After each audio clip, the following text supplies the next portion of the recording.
Welcome back to the Nullified Take channel on YouTube, where we've got the TNT takes for you on Survivor 46, Episode 7. That is right, I'm your host, Chris, and with me is my fellow tribe-mates slash co-hosts, I should say.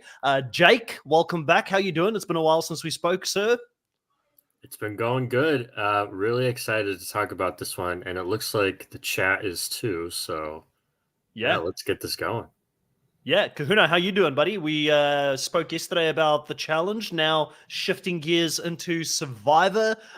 Both myself and Jake, we were like coming into this podcast saying it feels like the season is starting to like resurrect itself. You know, it's like a proper dragon, half mermaid, with, you know, the first part of the season probably being the dragon, the ugly part, but then under the surface, the beautiful mermaid tail is coming out of the merge part of the season. Kuna, how are you feeling? You know, I know you're someone that has been very critical at times. Is your cold heart melting, that ice heart that you have? Are you warming up to the season? We need to know. How do we want to play this? Do we still want the villain on the show just to critique constantly? we could do that angle. But I'm turning around because this was a definitely, like I did say, I think the bar is low. Like we started off from a low point, and maybe that's the strategy. They're like, we're gonna come home super strong because the start's gonna be so bad. There's gonna be references to mermaid tails and dragon heads that do not make sense at all, but they'll still reference it 6 episodes later on podcast because it's so memorable for being bad. But yeah, it's a low start, but this was a great episode. Lots of I don't know if it's the right decisions, but there were decisions. There's gameplay. There's lots of strategy being put in play, and it was fun to see. Definitely some surprise results anyway come out of it. Well, we all know that I am Team TV. So in my mind, every single decision this week was the right decision for TV. And I really enjoyed it from just a spectator standpoint, at least. But we will get into quite a lot of the different moves that were made, because for the first time in a long time, we actually have some strategy to talk about, which gets me excited. I even texted Jake before we jumped on, and I said, I'm excited to get on the podcast. I'm excited to talk about this episode. And I tell you what, it's a hell of a lot better when you're coming into a podcast and you feel like talking about it, because there's been some great gameplay. So we've got Kiwi back here saying, woohoo, let's go. I'm loving these reviews. Thank you for entertaining us, and thank you, Kiwi, for your loyalty and always being here.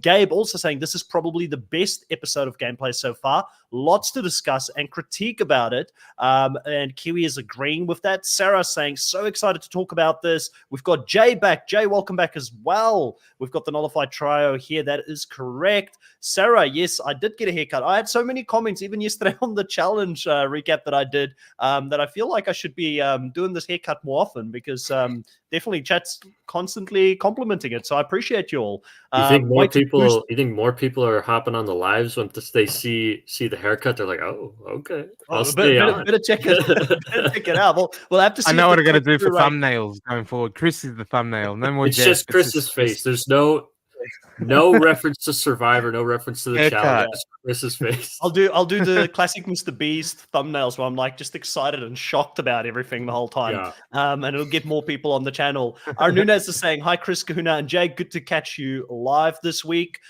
Jay is saying this is probably the best double tribal council episode in the new era, because in other seasons when there was a split tribal, one tribal was good and one was bad, or neither were good, but both were good here. And I agree. I was super low. I think all three of us were low on the split tribal dynamic coming back, but this was probably the best one yet, because the dynamics of who ended up where ended up being quite interesting, and then having this massive rift in the old Nami tribe. I mean, so much to talk about. The Kenzie the mermaid dragon moved up into the winner pick to the top 3.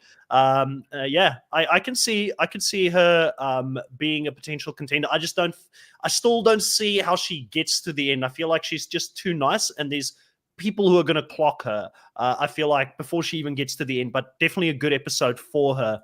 Thank you so much, Sarah. I appreciate you. So looking at episode 7, we get back to camp, Jake, and immediately... Several. Yeah, episode several. Thank you for correcting me on this. Jelinski would be proud. But we get back to camp, right? And Venus goes off, right? Like, she's like, who voted for me? It's got to be you, Soda. Like, her reads have been pretty cold this season so far. And I've got to say one thing, like, if Kenzie's gone up in people's estimation for where her winner rankings is, I think that having more screen time has done the opposite thing for Venus. Well, really, it's just been access to more people that's brought Venus down. I think it's just like she pissed off everybody at Nami. She's like, I hate all these people. I'm going to turn on them the second I get to. Then she gets to merge, and she's like, okay, hey guys, I want to flip on everybody, but she's being I'm open for business. open for business. And it's like, actually, like, you are really off-putting the way that you talk to us, so no thanks. And so it's just everybody is like Nami. It's like everybody sees where they were coming from, and it's a bit unfortunate because I think that she's had some okay ideas on how the game should go, but yeah, her reads on what's actually going on, specifically who voted for her, not good. Yeah, and it's Maria interesting actually, because I remember the chat earlier in the season telling me that there were hidden scenes about Tevin being very mean girl to her, or like, but sort of there was like this bully dynamic going on. I haven't seen it myself. Maybe I should go and watch it. But I also think it's interesting because if Venus is the person who's got problems with so many different people, she's the common denominator there, Kahuna. Like, she's constantly coming up as the person who's got beef. She's constantly coming up as someone that has, and again, she's probably, and again, this is where some people will come in the live afterwards and blast us and say, why are you guys hating on Venus? Don't hate her. I don't know her as a person. But we're seeing enough of her on the edit to show us that she's not very subtle when it comes to talking with people. Like, she's this 20-year-old trying to like come to, like, even Mariah in this episode, trying to like kind of strong arm her into a move. And, her and Soda has had problems. Now Mariah doesn't like her, or Maria. And then you also have Tevin, who doesn't like her. Like, it seems like she's the common one that consistently comes up. Beautiful girl, obviously, and I know the internet loves her. And it's great to have someone that is like a bit like, I mean, I'm glad she's on the season. Don't get me wrong, because it brings entertainment. But I just feel like she's not a great player of Survivor, Kahuna, at least. Like, she doesn't have the skill set required to be seen as a Parvati-like character, like some people said earlier in the season. Yeah, like I think my call was pretty accurate. I'm feeling good in my prediction that she's just got that pretty girl usually gets what she wants, but it doesn't really translate to Survivor. And Maria, like, to actually call it out, like, first of all, Maria didn't even know she was in that alliance to begin with. Like, she just got put in there by default. So she didn't know. There's no way Venus could know. But Maria still said, like, she's just not reading the room. Like, that's not. Yeah, like, to actually say it to camera, she's not reading the room. And then Venus, probably not necessarily narrowly, but was an option to go home. Name came out, avoided it, and then, as far as reading the room and being humble in victory, she's like, I did that. Like, she's still putting off people, and Tevin and Liz did not like, or at least that's what the edit showed us, like, just the flash of annoyance at Venus claiming, victory or credit or whatever. Just, again, just not reading the room and knowing how you're coming off to people is probably, we're finding with Venus, a very important skill in a game like Survivor. Gabe has mentioned this before. He says, I love Venus, fun TV character, but yeah, her game is bad. Reminds me of Eliza from Vanuatu. Eliza also very blunt that season. But we can talk a lot about Venus in this moment, Jake, but I know you're someone that's on the Charlie watch for us every week. You're looking at what is this guy bringing to the show outside of his Taylor Swift songs that he recalls every now and again. And very bizarre gameplay by this guy, like coming out telling everybody, like, oh, by the way, Venus, it was me, sorry. Yeah. Why? Like, I mean, I just don't get it. Like, what is happening with Survivor players these days where they just feel like honesty is the best policy? Because he was getting away with this cleanly. It could have backfired on him so easily, especially if you look at where he ended up on different tribe dynamics and being the only obvious vote. He's just lucky that the rifts have been so deep even before the merge that it didn't end up backfiring on him. But I just don't get that gameplay from Charlie. I don't either. There's really no. I would love to hear an explanation. I don't know if Charlie even gave one in the episode. I'd love to hear it. I don't think anything could convince me that it just keep your mouth shut, especially when you see Venus and Soda are fighting because Venus is absolutely certain that it was Soda who did it. Just let it happen. Just watch it all unfold. Just sit back and just watch it all burn down. I mean, that's what you're supposed to do. And Q sees this and is like, Can't help it. oh, Can't help Q, himself. Coach Q is coming out now. I have to take Charlie aside like he's the wide receiver that dropped the ball or ran the wrong route on his on the play and says, "You can't do that, Charlie. You can't do that. Why did you do that? Why did you tell her?" Nice guy. Like if I was ever to play Survivor, I want there to be a Charlie on my tribe, you know, just someone that doesn't have that poker face and is honest and upfront. I really want that person, but not good for him if he wants to win the game. A couple of interesting comments coming up here in the live. Jay says, I think Venus is the way she is because she was bullied in school and feels she needs to be ultra aggressive to get people to respect her. Obviously, she spoke, I think, a little bit about that when she first came to America and all of that. So obviously, that's also a reason why a lot of people saw that underdog story in her, and I understand that. And I think she's young; she's 20 years old, like, you know, and a lot of people will say, "Oh, well, you know, because not everybody that's 20 years old is the same." But she clearly does. So she still lacks, I feel like, a little bit of social skills or just that back and forth, like that she'll learn over time. Like as you get older, you kind of understand, like it can't always be your way. I remember when I was 18, I was bloody obnoxious. I thought everything should be the way I saw the world. You know, I was very strong-willed, and I think being strong-willed in the real world is good because you get ahead in life by sometimes pushing your way through things. But on Survivor, you've got to learn that subtlety. And I think if she looks back at this game down the line and she sees how she was being portrayed or seen by other people, it will probably change her. Like we see it all the time with like the challenge, for instance, Kahuna. You know, you've got someone like Bananas who constantly says, I look back at myself when I was in my early 20s and I look at myself now. And I've actually, you know, I've taken a lot from that. Now, obviously, they go back every single season, but I think Venus she's just young, you know, and with time that will change. Yeah, absolutely. Like everything is I sound so old when I say like that, talk like this, but yeah, everything is experience. Like, and the more like, if I can use an analogy, when you get puppy dogs, I know Jake's a big fan. You probably know this with your puppies, Jake, but when there's a litter of puppies and they play and they're rambunctious and they'll bite, if they do that little bite a little bit too hard, the parent or whoever will bite back, right? Yeah. And until they get that bite back, they don't know that they're doing it a little bit too hard. They don't realize that they're playing a little bit too much and it might actually hurt. So she's like biting, she's playing, putting it out there, and she's very blunt with it.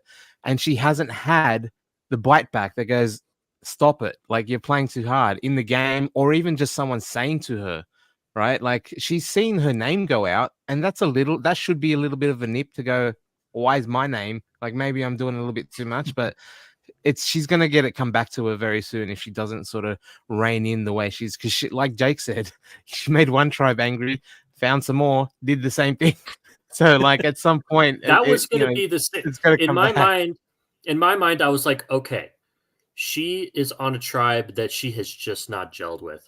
Okay, it happens. Merge is the time for you to flip the script. There's new people to meet. There's new people to bring in for alliances. And it just hasn't gone her way. And it's just, I just can't see her winning at this point. But it's also the way that we see her approaching people. I don't want to dunk on Venus too much. Like we've kind of explored a lot of things, but you know, it's that subtlety of going to someone and saying, hey, I like you. I want to play with you. I think this is a great person to go for, but what do you think? Like, do you think that's a good idea, or what would you rather do? It's like that back and forth where you're not seen as someone that is forcing your ideas on someone else. There's another person who's getting away with it, and we're going to talk a little bit about this person as well, and that's Q, right? Q is... Man, I feel like he's the fun of the season. Like, honest to God, like he's the fun of the season when it comes to the entertainment that he brings. He would be so frustrating to play Survivor with, because can you imagine being in an alliance with Q where He's constantly flipping his vote. He's constantly changing, and we've seen it now more than once happen. He's constantly looking for the opportunity to coach you. You know, like even here with Charlie, where Charlie goes and talks to Venus in this, or so, like says to Venus, like, I voted for you. You see Q pulling him aside saying, hey, mate, that's not how you do Survivor. You got to do X, Y, and Z because, this is going to be the full out. Kuna, what's your thoughts on Q this episode? Because he was all over it. Like, I mean, at the moment, I feel like he definitely struggles a little bit with main character syndrome so far this season, where everything's revolving around him. The vote has to go his way. He's kind of like forcing the pace of the game at this point. Yeah, I mean, it's worked out for him. Like when you talked about strong-willed people getting what they want, like the alliance the +1 alliance shouldn't really be a thing. Like you don't just rock up to the thing, strangers you've never met before, go, how about an alliance, and it lasts. Like we see it every year, but it doesn't last, right? Like this is actually almost through his own determination, sheer will of force, has this even become a thing and looking like quite strong. But it's almost like, again, it's if it's going to be the most cliched story that's ever been told is, ego come before the fall and all that. And we're seeing already when he's trying to be too controlling, we've got a bunch of people here that might not necessarily want to be controlled. And as entertaining as it is, it's also going to be entertaining if that is the actual downfall. Because I do love Q as a character, and I do love seeing him, and the way even just his accent and the way he talks just makes me smile. Yeah. Like, and when he gets flustered, it's even better. So, you want to be Tim then? Like, like he needs subtitles sometimes, and it's so great. Yeah. But I don't necessarily think he's a great player necessarily, because he really choked a lot of those early games. Now he's playing it off. No, but it was all part of his plan. Purpose. Yeah, like it was all part of his plan. I don't think he can do that. Like his ego would not let him lose on purpose, especially when they're like getting decimated. Yeah. So now he's playing it off that way, and we're starting to see Tiff and Kenzie maybe not liking it going forward. So it's going to be interesting. He's definitely fun. That's for sure. I love it.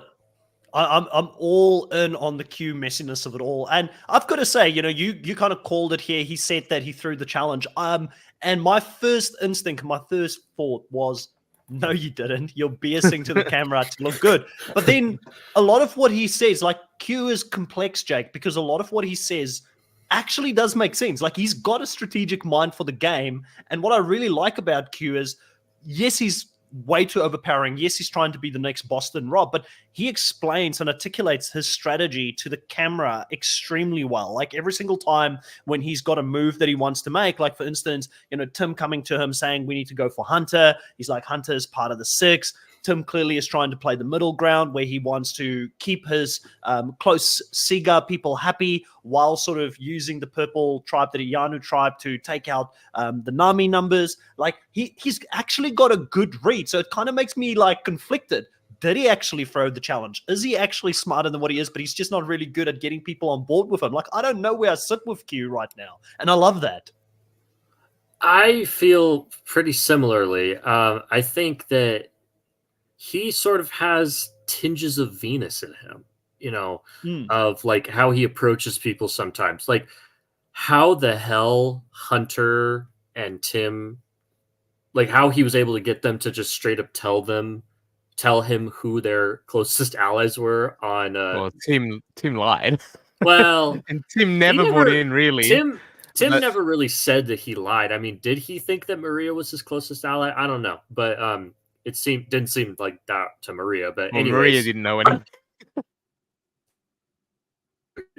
We lost Jake there for a second. Am I back? You're back. Hello? We can hear you. Right. Okay, cool. But the fact that Hunter actually admitted to Q after just being like, okay, who's your number one ally? Who's your number one ally? Let's all make an alliance together. And he actually got Hunter to tell him, yeah, it's Tevin. Let's do it. Like, you just met each other 2 seconds ago. And the first thing you hear is him demanding you to give him information. But, I mean, as Kahuna was saying, I mean, I just love this guy. I think he is killer casting. Sorry, go ahead. Chris was saying like he's very good at articulating his strategy and much of that I think is coaching. You know what? When he was not good at that at all, was explaining the freaking alphabet game. That was Oh brilliant. my god! No one understood what to do, but that No. was so much fun. Oh my gosh. Great TV, And and I he feel was like- getting I feel really like they flustered started- by it. Yeah, and I feel like they started getting it wrong on purpose. Like Charlie, Charlie I did, think for sure. Charlie did it on purpose. That was great. Yeah. you can see his look to Jeff, and he's like, "Yeah, I messed that up on purpose just to get under his skin." But I think, like, Jay's got an interesting question. He said, "Do you guys think someone like Q, who can be annoying and controlling, is worth taking to the end as a player who people wouldn't want to vote for?" Or would you vote him out just because he impedes your game? For me personally, if I was to play the game, I think this far out from the end, you just want to get to the end with people that you can predict. And I think that maybe with Q you can, but you also can't because he changes on the dime when it comes to who he wants to vote for. So, and I know that my voice probably wouldn't matter as much if I was there talking with Q about strategy. So I don't know if I would want to take him to the end. But the one thing I can say is that, if I was to be on the jury, I sure as hell hope Q's not there because Q's going to be coaching everybody on how to vote and what to look out for in the perfect winner of Survivor. His voice will be the loudest at Ponderosa for sure, but I don't think I would necessarily want to take him too deep in the game with me.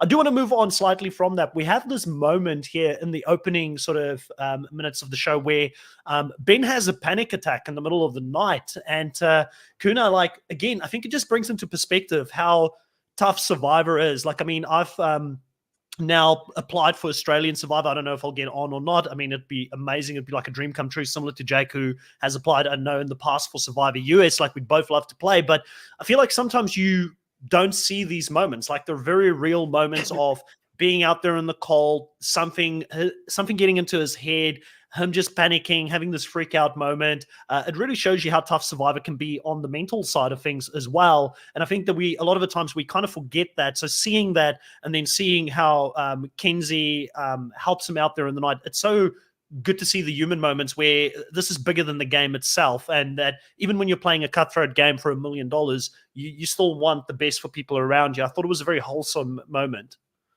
Yeah, absolutely. It was just nice to see people being good people, and I think Kenzie's been that. Like she shows that that's not a ploy or a strategy at all. It's just part of her personality. But I do think one of the benefits of that is that she'll probably reap some rewards socially and strategically in the game by, like, I think Ben. Like we saw again, Q being weird. By the way, I hated seeing it and I cringed. But even Q praising Kenzie because of that moment, and hijacking Tribal completely just for that. But Ben obviously is probably in, till death do us part, in loyal to her, after a moment like that. And she's she didn't vote Ben out when probably Ben was the smart thing there. So she might have a bit of a link there as well, just by having a very real moment that when you treat people well, when you treat people with respect, it actually does come with some benefits in the game also, which is an interesting lesson to learn if we actually do see that play out. I think that something like this, if it were to happen to me, like if I were in Ben's shoes, like that is something that like makes me want to work with you. It makes me feel like we have some sort of connection. Like you always need like a little spark, to kind of come off. It's easy when you start on the same tribe because it's like, wow, like we came into this game together, and as you like that relationship just grows and grows and grows as you go on. But at Merge, it's hard to just make instant connections or alliances with people to get them to trust you. And this is a good way to do it. Obviously, I don't hope that people have panic attacks just so you can, but I think that Ben is and especially because I think Ben is the type of guy to really appreciate this. Really, all of Sega seems to like have very like emotional and personal connections that they value in alliance members. Yeah, no, I totally agree with everything you just said. And I think this was a very key moment. Like, if people are saying Kenzie could be a winner, like, I could see that. I mean, she's had a very solid edit from the start of the season. She's never really gone missing from our screens. She's definitely in the hunt, and I mean, she's also been targeted as a threat very early on in the season by the likes of Abanu. So she's got a story. 100% could see her win the season, and by her showing compassion, definitely, and then Q sort of, digging a hole for himself a little bit throughout the season. Like, I would have said Q and Tiff probably would have been the two more stronger people in that trio to potentially get to the end and win. But I think with Q spiraling out, it's also leaving Tiff in a very vulnerable position potentially at some point, even though she is a part of the 6. They've now taken somebody out in the 6, and we know as soon as one person goes, how tight is that 6 really going to be? Is that really going to be a thing moving forward now that people can be disposable within the 6? Or, I'm very interested to see if Mariah sort of slots into the 6 still now, and if she could bring Charlie with as her second as a part of the 6. Like, I think that is a possibility because, a lot of people are saying Q can't win the season. I don't totally agree with that yet. I think that, yes, he's annoying people, and we only see especially Tiff and Kenzie at this point who are very annoyed by him because they've had to deal with him for a lot longer than the others, and they've been in the same camp. But, the way that he was able to bring Mariah in, I thought was still pretty good. Like, I mean, she does feel like she's got some sort of a connection with the 6. So I think it's too early to say he's got no shot, but he's definitely not coming across looking great. And the editor's making fun of him on purpose, and that is never a good sign when it comes to going to the end if you see people making fun of you. But then again, they try to make fun of Gabler quite a bit as well when he was doing all the different things that he was talking about when he was in that challenge. And people are like, what is this guy on about when he won the immunity? Yeah, he did that himself. So, 100%. So you just don't know. This is new era Survivor. Anything can definitely happen from this, but a very great moment to see. Now, Jake, I know you're someone that is a student of the game. You've watched a lot of Survivor. How awesome was it to see this immunity challenge come back? Because, like, this to me it's like one of my favorites. It probably didn't play out the way the producers wanted it because the water was so calm, but I really love it's so simplistic.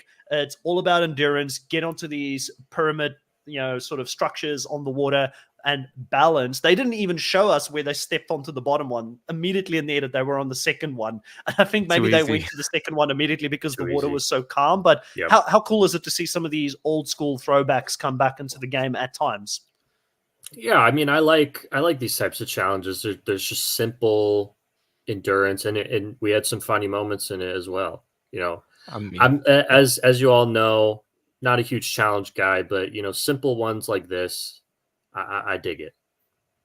Yeah, yeah, and I think the editors were like, yeah. So I was gonna say, I think the editors were like thanking God they had that, like the jokes in there, like when Tim was doing his shout outs, the alphabet game, because I think it would have been really boring without that. Like, until the end, it was so boring they had to do that, right? Like, if it's a like, obviously it wasn't their fault. Like, it is a classic challenge, but what's just up, Jeff? on that day, it was you learn something new every day.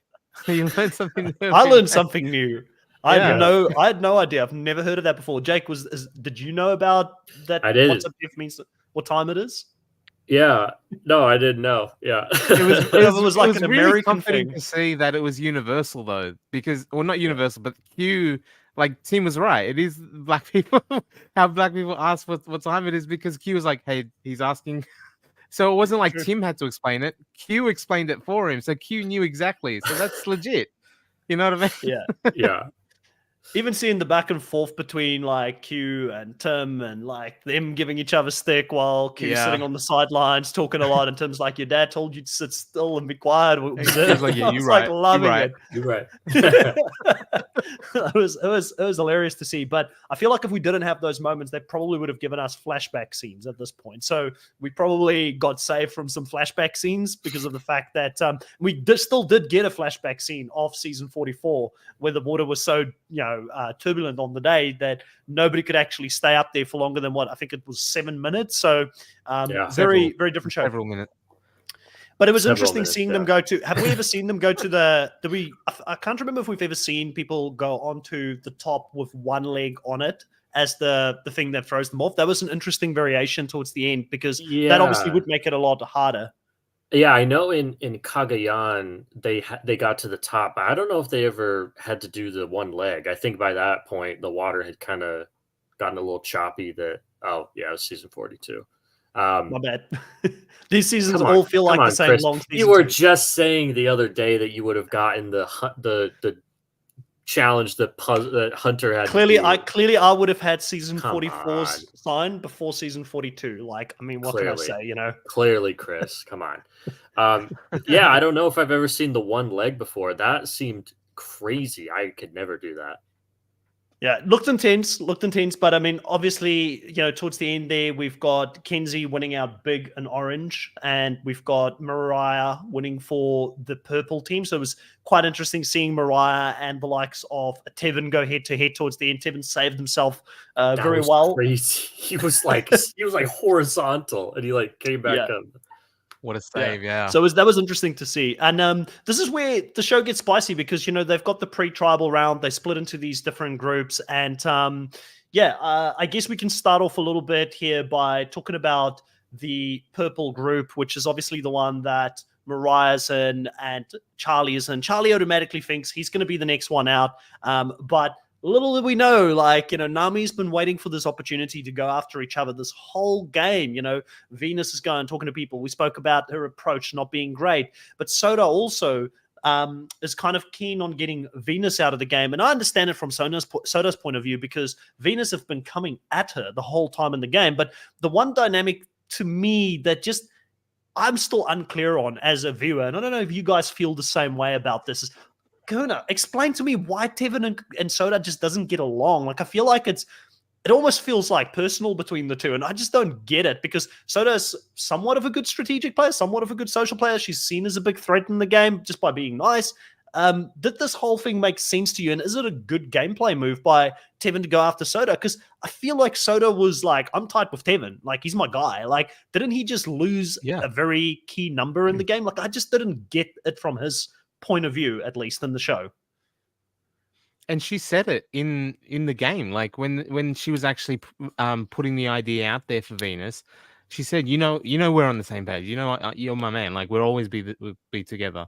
And for that to be one-sided always feels funny. Like when someone's so in on, like, they're 100% confident and the other person's literally plotting to stab them in the back is always like, oh, like, because I think Soda was 100% with Tevin, and that's something you got to think about when you're Tevin as well, because I know he's got Hunter and that's his +1, and Hunter is 100% with Tevin, but Hunter is a target. Like we saw in this episode, like Tim was trying really hard, even against the +1 alliance, even against his own interests. He sees the threat in Hunter. And as much as that is a bit of a meat shield, it can also mean that your number one becomes the number one target. And Soda would have been really good in that regard. As far as a loyal side +1 to have, like Soda is friendly, not a threat, is out there. And she could have been like, apparently Liz hated her as well. I had no idea where that came And from. Like, Hunter was man, getting yeah, annoyed like, by her campfire songs. so Yeah. yeah, that's right. So maybe Soda was putting people off more than I thought, or at least more than they showed us. That might be Jeff trying to show us the bright, positive, happy all the time, especially with someone like Soda, who that's the vibe I got from her. But maybe that super happy, bright, happy, fun is too much for some people. My only issue is voting someone out because they're obnoxious, or that's just not good enough. I guess, like Daryl is saying here, I remember Tevin saying at the start he didn't like how Soda was playing so hard in the game. And a lot of them were saying, like, Venus is predictable. When it's on your side. Yeah, exactly. Like and she can't win on her own. She can't win on her own. Yeah. Like, she does need a line. If someone's playing hard, but she's playing hard for you, like, that's a good thing. But I think Tevin just wants to be the one calling those shots and be the social butterfly that has all the nets. And he didn't like that she had just as many connections as he did. Yeah, I think what you just said is part of it too. It's not just how hard she's playing, but also because she's very extroverted. She thrives in like these social one-on-ones. I think he was just afraid of her being able to rally numbers against him eventually. And so he's like, I'm just going to pull the trigger the first moment I get, which I don't know, final 12. Yeah. Well, Yeah. it's interesting because we had Eden Porter, who played an Australian Survivor. Just a plug, if you haven't seen the interview yet, he was on our channel. 2-hour interview. It's the longest interview I've ever done with a Survivor player. And even if you didn't watch his season, we talk a lot about things prior to his season as well, like how he prepared for the audition process. He auditioned 8 times before he got on the show. So it was just a good all-round, I thought, interview as a whole. You didn't even need to watch the season. But he talks about the gameplay and strategy side of doing a blind side. And he said that in his mind, you should always do the blind side, probably in his mind going into Australian Survivor. He was always planning to do the blind side a move or two before it actually made logical sense, because he's like, these days people are too used to people making moves at the time that it logically makes sense, that you need to be 1 or 2 steps ahead so people don't actually expect it. So it's kind of like, or are they now going to expect that you expect them to do it 2 moves early, so then you wait possibly longer. So this is going to get into a crazy loop of reverse psychology against. But it always has been. It always has been that type of game. So and it's determined by who you play in the season as well. But again, like I said, it was an interesting, and I think from an audience standpoint, I felt like I again, and this is where I'm coming to grips with the way that the Survivor US show is edited. It doesn't let you in on everything. It only gives you glimpses of reasons for why people are voting, how they're voting, what the strategy is at certain times. But it was interesting to see Tevin pull the trigger on Soda. Another thing that was very interesting on the Orange Tribe to me, Jake, was the conversation that he had, because we always knew Tevin wanted to pull the trigger, but finally we got to see a little bit from Liz, who's pretty much been like a non-factor throughout the whole season. We don't normally know what she's up to. And she also said, I've been wanting to take a shot at Soda for a long time. So she was excited by that, wanting to jump on. And I don't know, like while this moment was happening, Jake, I kind of feel like Liz, to me, we talked about who could be dragged to the end, potentially not get votes. I can very easily see Liz get to the end and not get any votes. Like I can see her be a 0-vote finalist because she doesn't need the money, and people know that. So, and she's not really a threat strategically. Perfect person to drag to the end for Tevin. Like, do you think Tevin looks at Liz potentially as that option in the game? For sure. Yeah, I do. Because, I mean, there were a couple people on Nami who made some comments about, like, she's a bit of an odd duck, like telling us how like successful she is every 2 seconds and how much money she makes and how, guys just throw themselves at her, because she's so successful. She's a bit, just a bit. I think she's just a bit unlikable. Yeah, she's eccentric, and doesn't know how to jump. Yeah, and not her, Mariah. He knows. But also, I think that she thinks that she's making things happen as well. Yeah. Like, I think she knows that like Tevin is also like in control, but I think she believes that she's a big factor in that. And I think that people would disagree with her. Yeah. Interesting comment here by Danica saying, didn't Tevin actually vote for Venus though? So he organized it, but then didn't vote for her.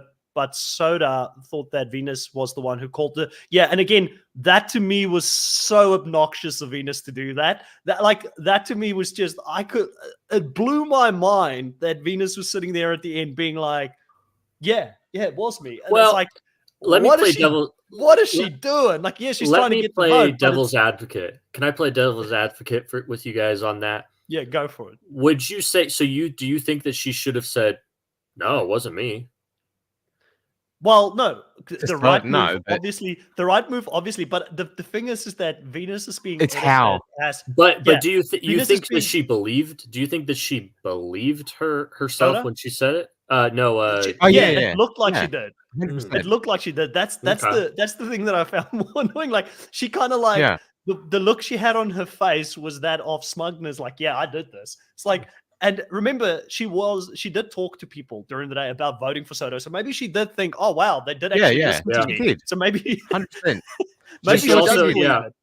Yeah, I think that's totally possible. We'll have to see in the next episode. That would be really funny if she was like, so Soda thought that it was me, but it wasn't. I just voted. But it also could be she's like, I totally did this move. But that look from Tevin. I think the if other looks could I think the kill. way I she just want to should. say, Gunnar. Yeah, looks could kill. exactly. Tevin's look to her, like that was insane. Well, it's like, And Liz did the Evan, same you didn't thing. vote for her, so you know. Venus should have claimed it, but not be like. It should have been like, I'm sorry, I had like it was me, but I had to, you know, like be a little bit more humble in it, or just be like, yeah, like I had to jump. Like, don't be like bragging in front of the other people that were part of that move as well. Like that's the bit. It's how you do it. It's not necessarily fair. Because it is good to claim the credit if Soda's going onto the jury, and Tevin does lose out on that a little bit. I'm wondering if maybe he's doing that as a precaution. Some people think it was the shot in the dark just in case it was played, but I was like, I think he's like keeping Venus on Soda on side. Soda's the first jury member. He didn't vote for Soda, right? But you know, like I'm not sure. Maybe he can use it to do the final tribal council speech. Ta-da! I actually did it, not Venus. But who knows? Well, I mean, at that point, probably most of the people on that little split tribe will be, tell Soda at Ponderosa. But yeah. Just having a look here at the live. Apparently, people asking, do second and third place still win money? Jay says yes. Second place wins 100,000. Third place does win 85,000. I always used to think that third place was like 50,000. So that's a lot better. Like it's not that much of a difference between second and third place then. But yeah, interesting. Guess, obviously, C awards just as much as second place. Yeah, so it's a great incentive to just be a character. Who do you think would win the CR? Who do you think? Yeah, do you think Banu's going to win? Yeah, Banu's probably going to win the CR award. Man. It's going to be so cringy. If he does win, it's going to be cringe. Another person I think could win is Ben. Ben. Yeah, I could see Ben. Or I could see Kenzie as well. Potentially, because or she was maybe helping. Soda. I don't know, Soda as well. I don't know. I want Sia to mix it up. Like it's her money; she can do with her money what she wants, but she always gives it to like the lovely dovely people. Like I'd love to see a villain. Last season she gave it to Katura and Jake, and I think someone else as well. But those were the two main ones.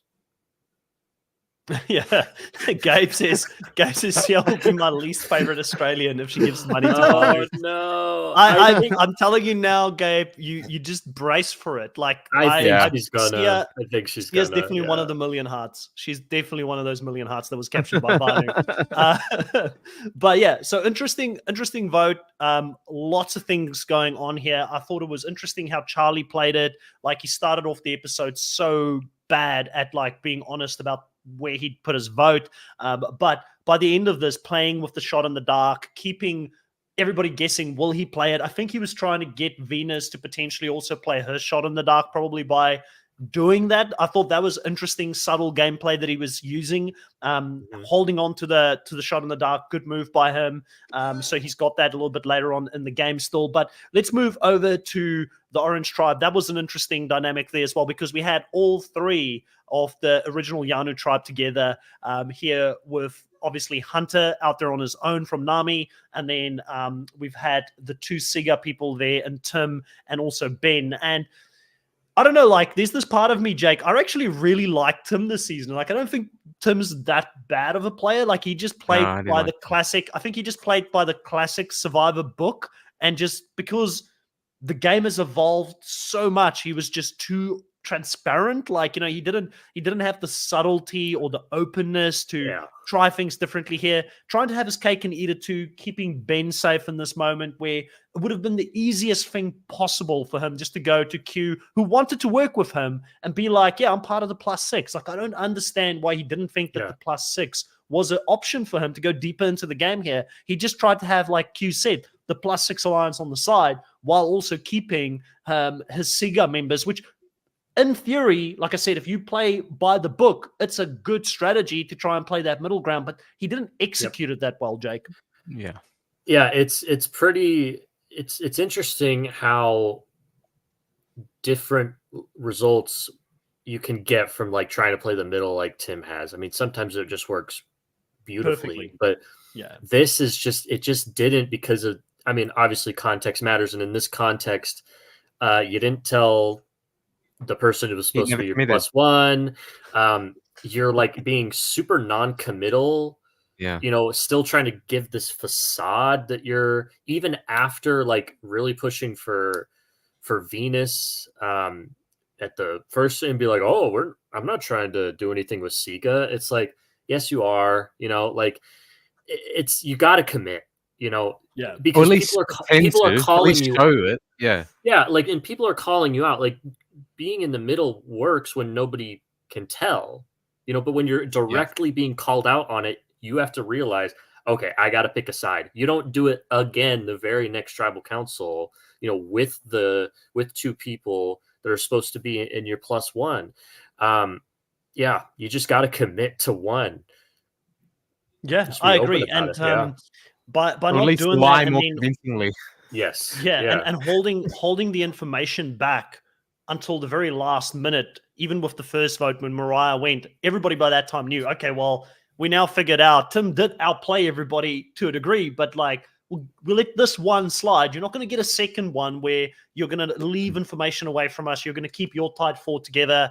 No. So I think you can criticize Q all you want. The right move 100% was to get Tim out of the game. It becomes a bit strange when Q has this conversation with Ben, and Ben just being a nice guy, not wanting to throw Tim under the bus. Suddenly that's so dangerous. Now suddenly Ben's going to be the target. Like, explain it to me, Kahuna. My head hurts following Q run around this island and just jumping from one vote to the other vote. Like Kenzie said, next thing you know, he'll come back and say, yo, guys, Yeah. I thought about this. Just vote me out. Like you don't know what to expect from you guys.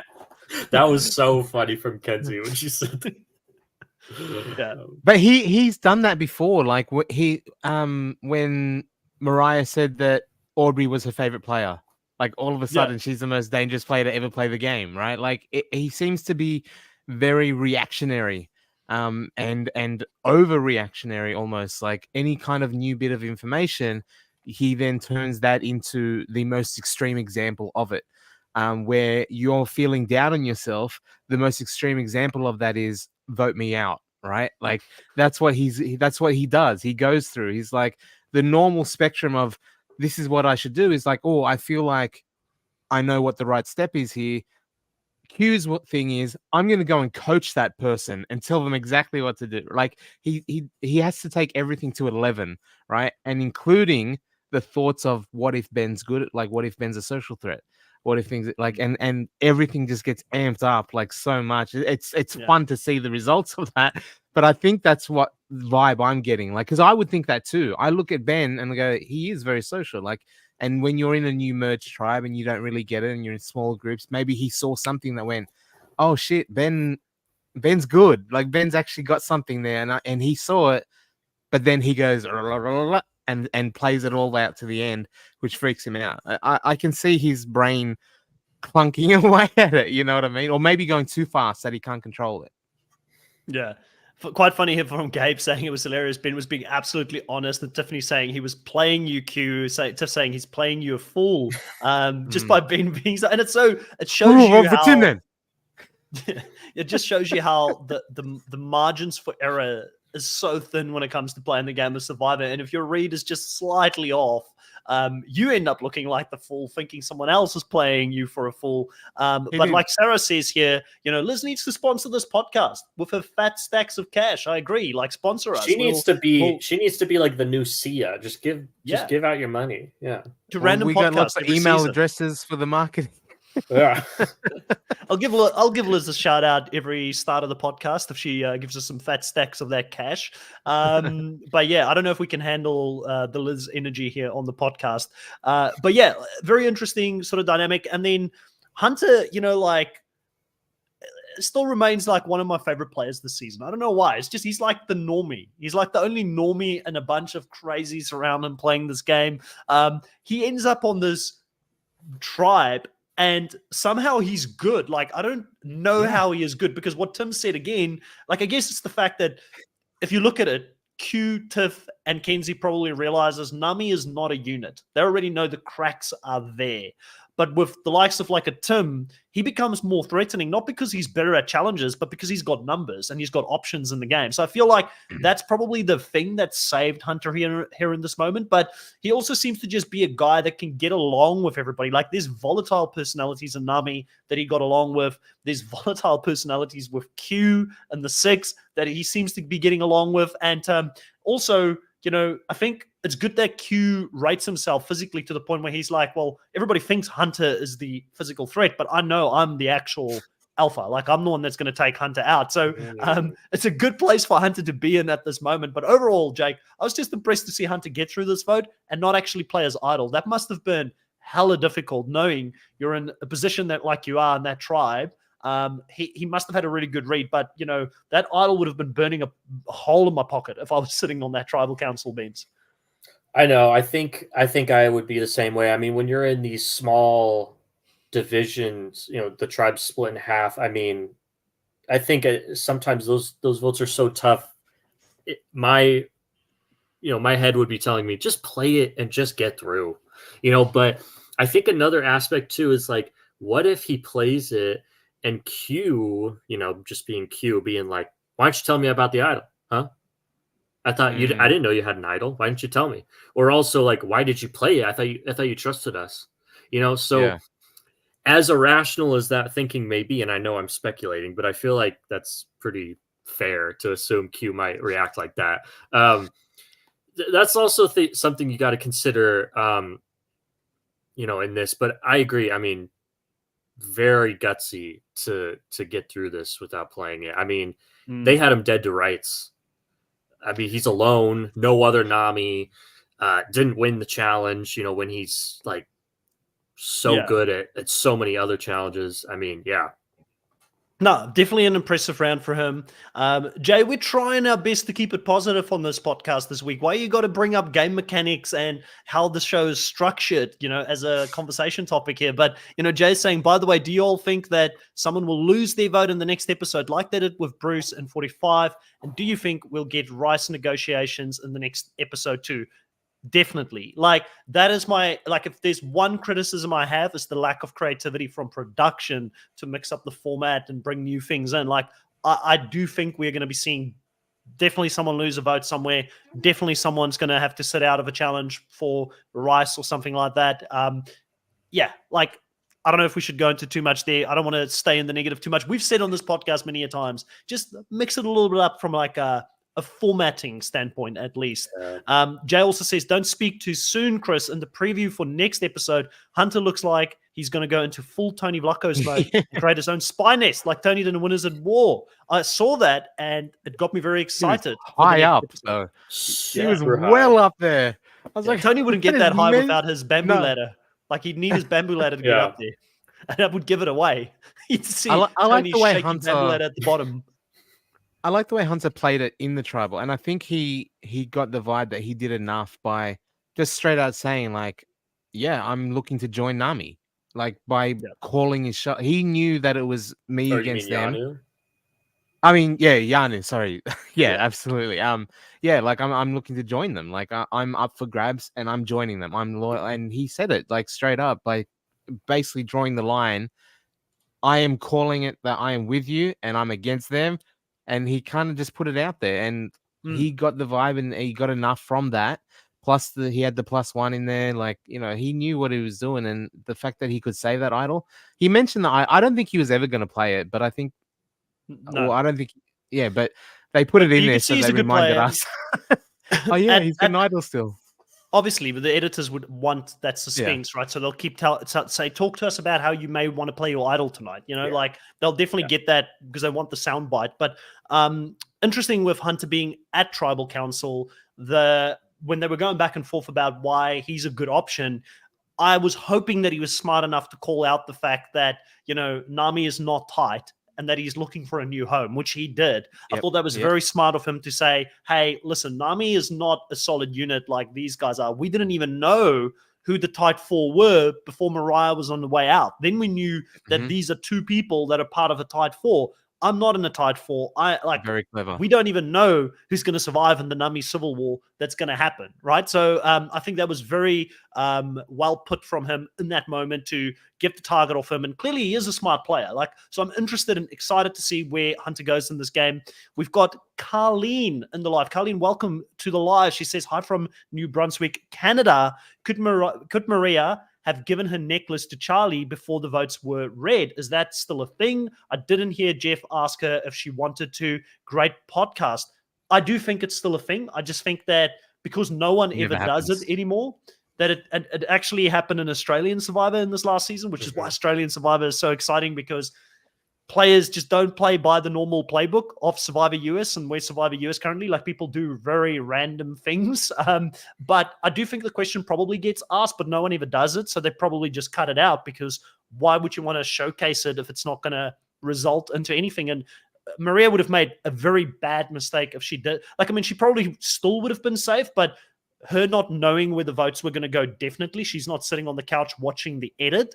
It just wouldn't have made sense for her to do that and give the necklace to Charlie in that moment. But very excited to see that both of them survived. And I think if people knew how close Charlie and Maria, how both of them are so close, and they've got this almost like Malcolm and Denise kind of relationship, Jake, maybe the vote would have gone a little bit differently. I don't know if who knows? They could still be threatening deep in the game. Out of those two, I still think Maria's the most dangerous, but that's a pretty close sort of relationship that people haven't really clocked onto yet, I feel like. Yeah, I think you're right, but I don't know if I agree that Maria is the one who's more dangerous. I think that people trust Charlie. You saw multiple times Tevin and Soda were he's just such a sweet guy. We trust him. And even Venus. All the girls, because he loves Taylor Swift. Right. I need to go, before I play Australian Survivor, I need to go learn some Taylor Swift songs. You got to go see her in concert. You got to get all the she was in Melbourne not that long ago, so I missed the opportunity. I could have taken some photos there, be relatable, Chris, are you even trying to win Survivor? Mate, I tell you what, when Charlie brings out the Charlie rule book to Survivor, write that afterwards. I am all over the Charlie rule book. I'm learning all the Taylor Swift songs. I'm getting ready. The Charlie just way. Like the Boston Rob rule book, which is funny because I think Charlie's also from Boston. But I think that he has these people being he's so sweet and loyal. Let's bring him in. If he plays it right, he could flip the script and be like that was my strategy, y'all. I knew that I was I put up this kind of facade of this sweet kid, but I was plotting behind the scenes. If he plays that right, he could win. I don't know. Yeah, I could see it. I could see it. He's definitely being underestimated in some ways, but I mean, again, it's just, I don't know. I don't know if the strategy completely is there. Telling Venus where you voted, you're too nice. That's fair. Somewhere you're going to get caught out, I feel like. Daryl says, why didn't you tell me about Idol Hunter? You don't trust me? You can't be my Philip anymore. So yeah, I think I think it's good that Hunter is keeping it a secret and no one knows. I've always said, this has been my biggest criticism of Idols for such a long time, where people we went through this era, and still sometimes do, where people use the Idol unnecessarily as a form of currency to get alliances. Your social game should be good enough without an idol. You should be keeping that bad boy a secret, so no one can use the knowledge as power against you. No one can use all these other overpowered twists against you or vote you out of the game. You don't want people to see you coming. And I think Hunter, in that way, he's playing the game right. He's actually keeping it a secret, which is good to see. Let's see what else people are saying. Jay saying she could have, Daryl, but players don't know that now, since someone is the previous season gave immunity and was prompted voted out right after they did so. I think it was to the previous question. Sarah said, Tim said in his exit press, Ben was playing like Tony. I don't see it. I don't see anything like that. Wow. Ben to me, Ben, and it's a weird read that he has on him. I just don't see any. There's no Tony way. in Ben. Because if there was another Tony that played Survivor, there's no way. If Ben was playing like that, there's no way they would leave it on the editing floor. They want another Tony. Come on. If he's doing that, yeah. No, you don't like. There's been many imitators of Tony in the past that have gotten good screen time, but nobody's been able to replicate that kind of gameplay. And I just don't think Ben doesn't have that in him. Ben, to me, I was thinking this whole episode, even at the end when they were sitting at Tribal Council and he was choking up about the fact that him and Tim would never be able to go after each other, and he's just seems like such an emotional guy and so in tune with like his feelings and artistic and very different to like a Tony character. And I almost feel like, again, Ben is kind of like, he's the perfect casting choice in Jeff's eyes. Jeff wants these people that come in here and the Survivor experience changes their life in some way and they look for deeper meaning and things like that. But it's not what I like in a Survivor player. Like, I want the cutthroat player. I want the Qs of this world. I even like we've been critical of Venus, but I like what she brings. I like the heat she brings to the show. Yeah. Give me more that type of characters than the airy fairy kind of like things. Yeah. Like, Ben's probably a really nice guy outside of the game. Once again, no hate to Ben as a person, because I think he'd probably be the kind of person you'd want to be friends with. I don't know if he's necessarily my cup of tea when it comes to a TV character, Jake. Yeah, I think that's fair. Personally, you know, I like to have maybe one or two guys like this, you know, just give a little variety. I don't want everybody to be that's fair, you know, like that. Yeah. So, you know, generally I agree with you though. Yeah, I think that this season is good because we're seeing more of those types of players, you know, like Venus, Tevin, Q, you know, players that are playing hard. You know, they might not be playing well, but they're playing hard. I love it.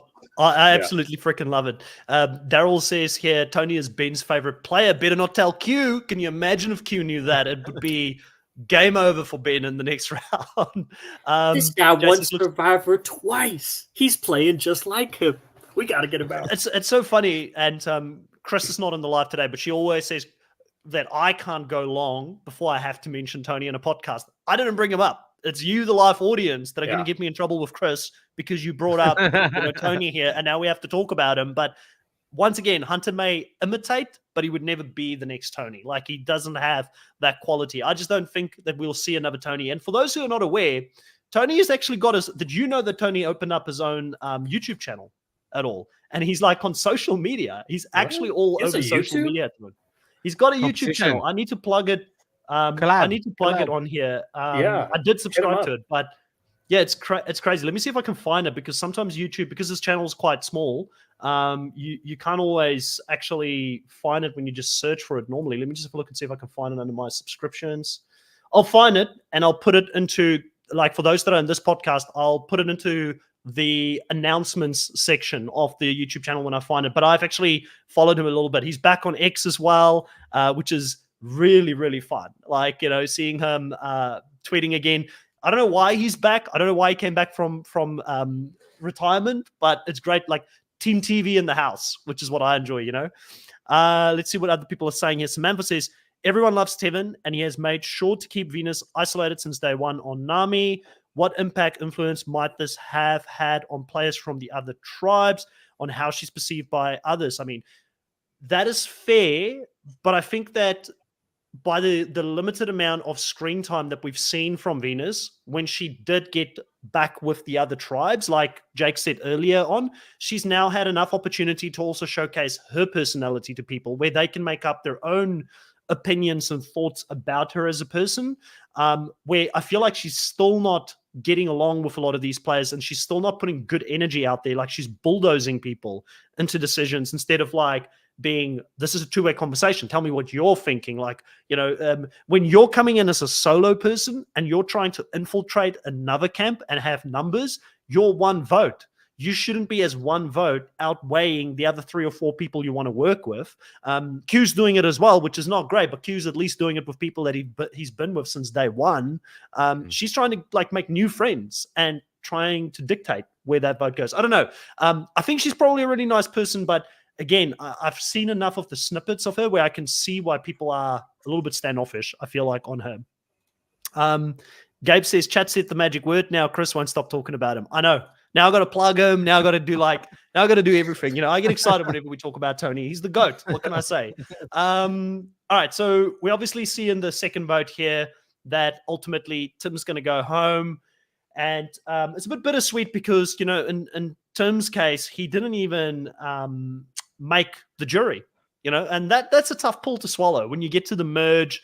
And again, I don't like the fact that we get to a merge, people are not in the jury. You know, I don't like the fact that we have shortened the pre-merge so much because the pre-merge is the weakest part of the game now, and because of the 3 tribes. Like, I still feel like if I had to say one criticism, please, Jeff, producers, change something about the format so that we can change that a little bit, because it's kind of heartbreaking, Jake, to see someone get to a merge, have the merge buff, but not have the ultimate say in who's going to win by the end of the season. Yeah, you know, and that's how it was. That's how it was for a really long time on Survivor. Was they would merge, but then the first person after the merge would not make the jury, but everyone else would. Now we're getting, even though Mariah didn't technically make the merge, you know, she made the individual portion of the game, and you know, I'll put it, you know, because we got to come up with something. They keep saying like mergatory. I don't like it, but yeah, I don't like that there's 2 people that get voted out before this jury starts. You know, especially when it's on the same, when there's 2 tribals on the same night. Same episode. And one person makes the jury, one doesn't. It's like, oh, if I were Tim. Timing wise.